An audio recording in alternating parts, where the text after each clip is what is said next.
Welcome to Comic Picks by the Glick, and here is your host, Jason Glick, the man, the legend, the myth. Everything that you've read about is true. And here he is. That's I'm almost embarrassed by that, but thanks to your enthusiasm was thoroughly palpable, John. I wanted to at least sound somewhat convincing instead of Comic Picks by the Glick. Here it is. Oh, that's beautiful. Yeah. So, all right. So, this is one of those rare times when I actually promised the title of this week, the subject of this week's podcast on last week's one, and that hasn't changed because this week I'm talking about the Twin Spica manga by Ko Yaginuma. Now you're gonna pay your debt right now. Yes, because I'm really them you are gonna pay. Yes, that is absolutely true, and also the fact that this whole podcast is essentially John's fault. It is because yes, it is because years ago John showed me the fan subs of the Twin Spica anime at his place. Yep, that's right. I remember that was a long time ago. It's still, I don't think they ever found a licensor for that anime actually. Here in the States, that is. No, they did not. It's one of those lost titles, like Deno Coil that never found a proper licenser. Of course, it also came during the downtime of licensing. Basically, it's like if it had come out say 2 or even 3 years earlier, it's like some industrious group or a niche who specializes in niche titles like say Media Blasters or even Nozomi Entertainment or maybe even Funimation when they were supporting oddball titles like Mushishi and Requiem from the Darkness. They could have found a place for it, but no, they didn't. And the main reason for that is because it's basically the story of these kids who are enrolled in a high school program to become astronauts. And when I first saw the anime, I thought, that sounds like a really cool idea. It's just putting kids in the role of astronauts and having them, and showing the training they would go through to achieve that goal. And I remember the first couple episodes I watched at your place. I was impressed. I was enough to, and also recommended to the anime club I was a part of at the time, and we eventually showed all of it. Now, yeah, it didn't quite really live up to its promise, mainly because as the series went on, it actually had an abbreviated run, about 20 episodes, and it wound up just focusing more on the backstory of main character Sumi Kamagawa and her time as a kid and how she got to know the ghost Mr. Lion and whatnot. Just it got bogged down in the backstory of her as a kid, which wasn't as interesting as seeing her become an astronaut. And I assume that the manga takes a different direction. Okay, it on some level it does, but one thing I want to get out of the way, first because like I said, I've used the Twin Spica manga as a whipping boy, so to speak, when it comes to addressing the amount of science fiction, the amount of science in order to tell a science fiction story. This series has proved as I've talked about before, when they're talking about sending kids into space. I mean, I was expecting it was a story filled with putting kids in adults positions to just show what kind of training, what kind of tech is needed in order to get them to space. And I was just annoyed by the fact that that Yaginuma in the manga just seemed to keep dodging the tech aspect. Just it's like he's telling us basically he's telling this story about there's some stories a deep with a root in science fiction, but he's not actually providing any actual science to back it up, and that just drove me fucking nuts. I mean, for years I just kind of. The series is named Twin Spica. That's not an accident. Yeah, I mean, it's that's the name of a binary star system for those. It's not Alpha Centauri, but it's one of the closest ones to the Earth, right? It's fairly close. I believe that it's in the handle of the Big Dipper, and watch some of our listeners actually correct us on the podcast comments. Yes. I don't remember, and Oh, I don't care to look it up on Wikipedia right now. I can still count the comments we've received on one hand, so I don't think we got any worries there. Still, that being said, we've got like I said, I've used this before I've used as the series before, like in concert with Pluto, as basically like example of a series that when they needed more science to be truly involving. I'd still love to see like a creator with a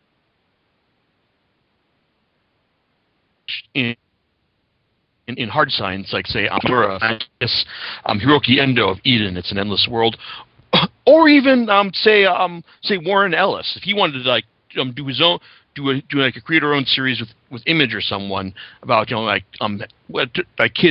trying to be astronauts. I think that'd be an interesting read as well. However, like in rereading the entire series, and also specifically rereading like the concluding 2 volumes of this series, I ultimately have to admit that my judgment on this series was ultimately incorrect. It's like as much as I would love to hold the series lack of actual science in it against it, it's like as the series has been told, Yagunuma has made it abundantly clear, not explicitly, but just in his approach to the series, that his story is emphatically not one of hard science. More than anything else, it is a story. It is basically a high school story. To be honest, it has more in common with, say, Azumanga Daioh than Planetus, despite the aims of its characters' aims to be astronauts.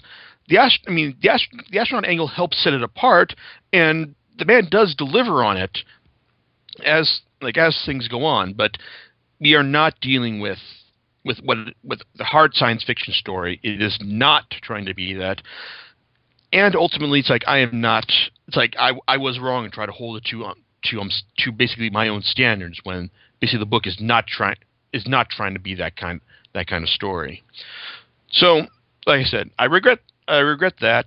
I regret using it as a whipping boy for reasons that are ultimately unfounded.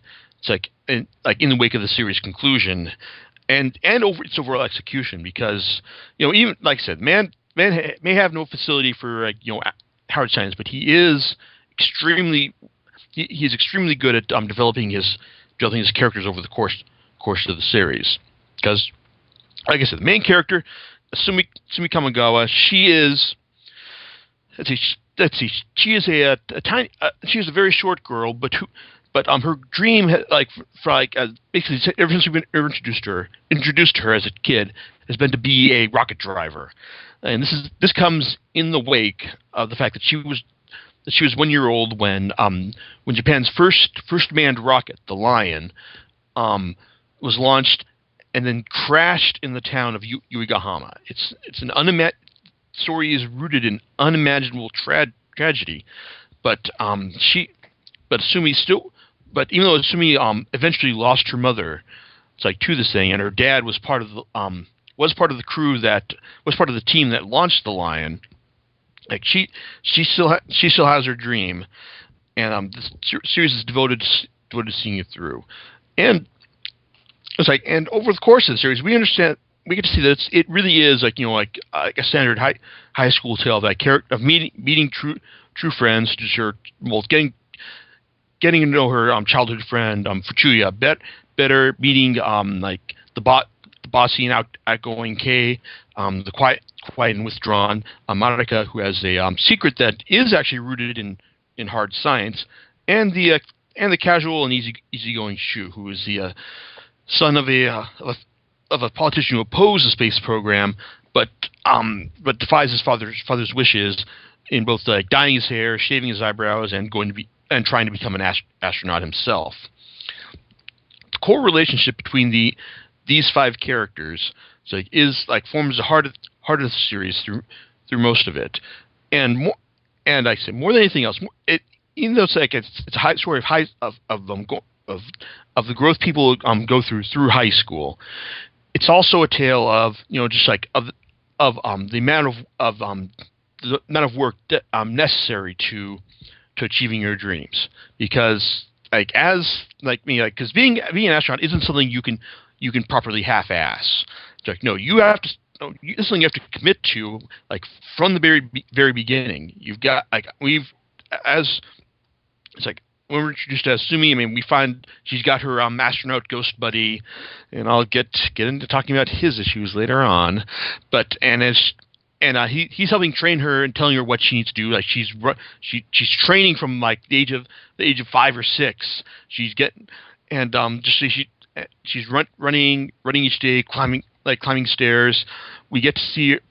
It's like, and then she continues to run as the series goes on, and also as the school develops its methods training its would-be astronauts. Now, the training now with the training they've got here, it's like I said, I was looking at this and thinking, there's no actual science to this. This is like, and you're putting people in on a fake rocket, and I'm asking them to commit to set up a row of dominoes in order to prove their worthiness as astronauts. Now, I could buy this at the beginning, but then you got subsequent tests, which basically have them, being dropped in a wilderness and having to find their way to a point, and then having to break themselves out of a prison.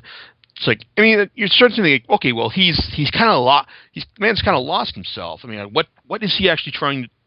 What is he trying to accomplish here? But then, well, on one hand, we do see them undergoing actual astronaut style tests, such as fake zero-G training in a giant pool as they try to fix solar panels against robots. They even go through a vomit comet type experience, and like I said, in retrospect, like all the real world stuff, it's like you just kind of wonder, like, well, I'm not really real versed in what qualifies as an astronaut. I mean, I've heard of the vomit comet, and like those pool tests are also familiar as well. But also the other tests are meant to undergo are also designed to test their resilience in non-standard situations. I mean, the very last test they go through was particularly inspired because it's essentially their own Kobayashi Maru test. Like, basically, you are going to fail this test, but our goal here is just basically to find out your upper limits when you are pushed to the absolute limits of your endurance and willpower. So ultimately, it's like all the tests make sense, and it's like, and it's like, and it's like, even though we don't have any like official kids trained to be astronauts, high schools, like in the real world, or at least none that I'm aware of. It's like, it's still like, it ultimately, the testing and work they go through still comes off as fairly convincing. And what really makes the series work, as I said before, is just basically that shows you the insane amount of work that these characters have to commit to in order to achieve their dreams. It's like just seeing them, like, seeing us when we have to work part-time jobs. It's like it's like study all these subjects, and just take on like stresses like far beyond anything that I ever endured as a member of the band in high school. Just to give a very weak and minor example, it's like, it shows you that it's a series that really prides itself on the value of hard work and the insane amount of dedication that, I mean, it's like, you don't have to, I mean, like, on one hand, you don't have to just demonstrate like a can-do spirit. You need to actually put forth a goddamn effort in order to making sure that you get to achieve your dreams.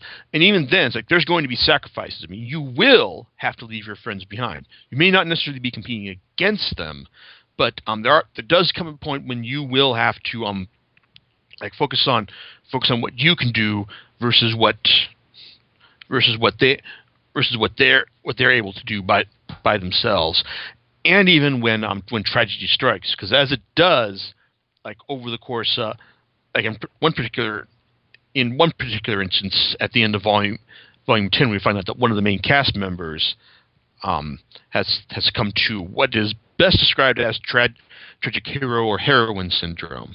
Now,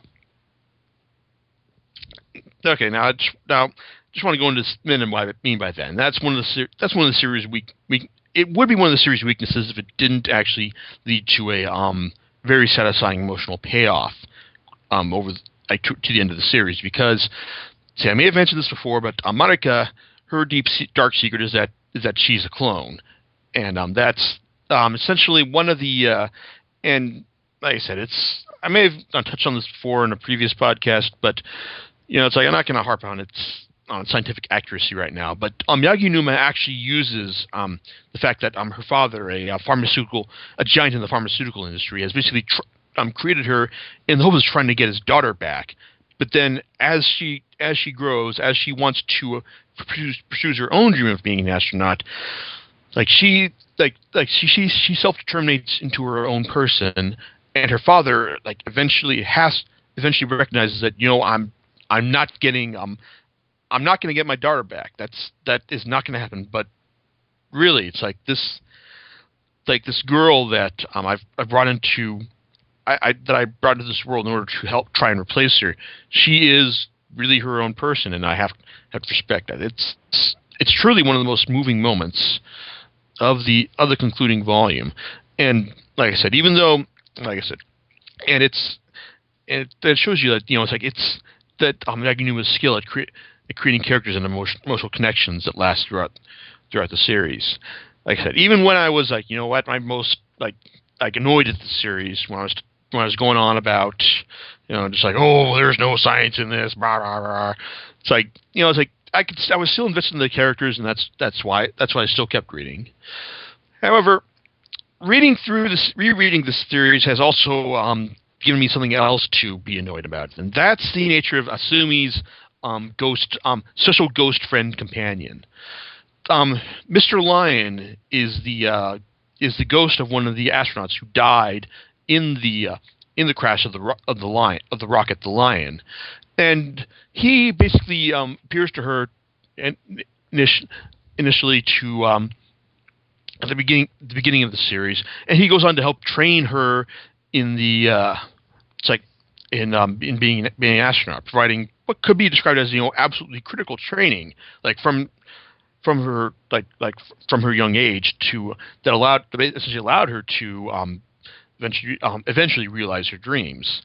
Now, the thing is, I've seen his presence described as as kind of like a psychosis, or it's and I guess it's left up to the audience to be interpreted by the audience, and that's really not the case here at all. Mr. Lion is an actual ghost. He does exist in the series. He actually interacts with the characters in critical and not so critical ways.